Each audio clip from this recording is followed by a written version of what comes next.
Warahmatullahi wabarakatuh. Pada siang kali ini ketemu lagi dengan saya Sabtu Nugrohadi, ditemani dengan Al-Fatih. Kita akan sharing mengenai tanaman karnivora. Tanaman karnivora ini tanaman yang unik.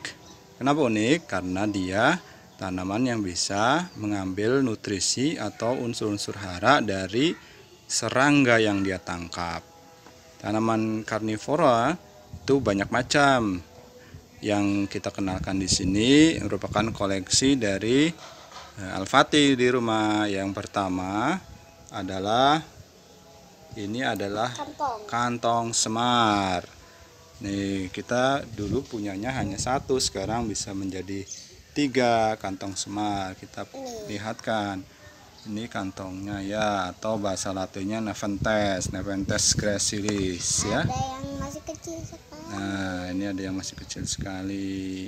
Oke, ini ada kantong yang semar. lebih kecil lagi nih. Oke, ini kantong semar, teman-teman, saudara-saudara. Kemudian ini ada yang disebut dengan flytrap, Venus flytrap. Ini seperti di kartun-kartun ya. Jadi Venus flytrap ini seperti duri-duri. Nanti serangganya yang masuk ke durinya itu akan terjebak dan kemudian dia akan dimakan, dihisap. Kemudian ada Drosera sicilifolia ya. Ini Drosera. Ini ciri khas Drosera ini, dia ada titik-titik seperti embun di ujung-ujungnya. Ini lengket, ketika serangga nanti menempel dia akan tidak mudah lepas ya. Oke, kemudian ini ada Drosera juga, tapi Adelaide giant ya. Ini yang menarik ini karena dia punya perangkap serangga yang banyak sekali. Kita perhatikan di sini. Nih, banyak nih. Nah, serangganya ini sangat mudah terjebak di daunnya sehingga dia bisa dimakan. Nah, kemudian yang terakhir, koleksi yang ini dari aslinya ini dari Amerika Latin, ini Utricularia sandersoni. Ini sangat indah pada saat dia sudah berbunga. Ini sayangnya bunganya belum muncul, nih sedikit lagi akan berbunga. Ini juga termasuk kelompok tanaman karnivora. Oke, pengenalannya cukup. Berikutnya kita akan mencoba bagaimana pemeliharaannya.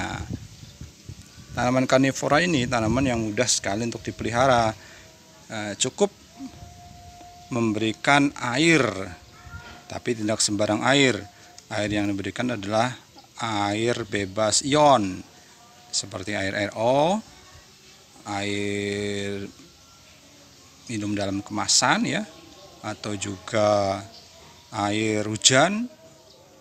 Itu air yang sudah bebas ion ya.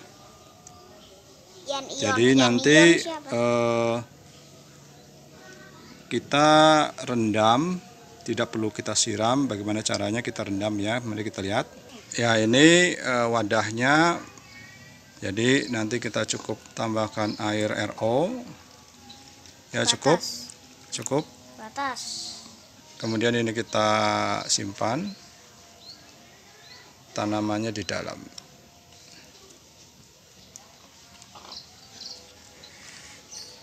Nah, cukup begini saja.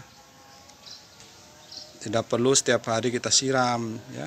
Setelah kita tambahkan air, jadi nanti tanaman karnivoranya itu kita rendam.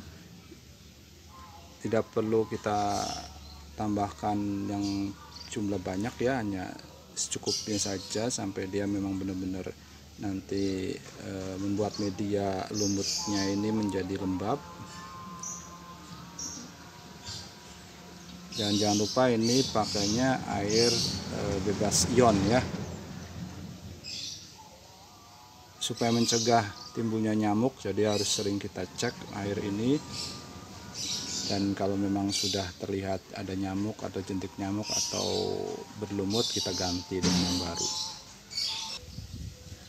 Pemeliharaan yang kedua, bagi tanaman karnivora yang mudah untuk mendapatkan serangga, tentu kita tidak perlu repot-repot ya. Contoh ini seperti Drosera adelae yang giant ini, dia mudah sekali mendapatkan serangga, maka pemeliharaannya tentu kita tidak perlu tambahkan lagi serangga, paling hanya kita tempatkan di yang ada sinar matahari yang cukup ya.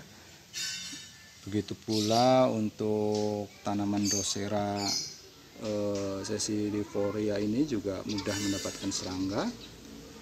Nah, untuk kantong semar biasanya ini agak sulit, maka kita bisa berikan serangga setiap bulan, hanya satu cukup ya. Ataupun Venus flytrap juga kita tambahkan serangga. Baik, pemeliharaan yang berikutnya adalah untuk tanaman agar tumbuh dengan baik, maka kita harus rutin mengecek media tanam, yaitu sphagnum moss atau lumut. Dan sampai kemudian tidak baik seperti kering ataupun sudah rusak, maka harus kita segera ganti dengan yang baru. Ini adalah contoh sphagnum yang akan kita bisa gunakan biasanya untuk anggrek. Silakan, demikian yang kita bisa sampaikan, semoga bermanfaat. Assalamualaikum warahmatullahi wabarakatuh.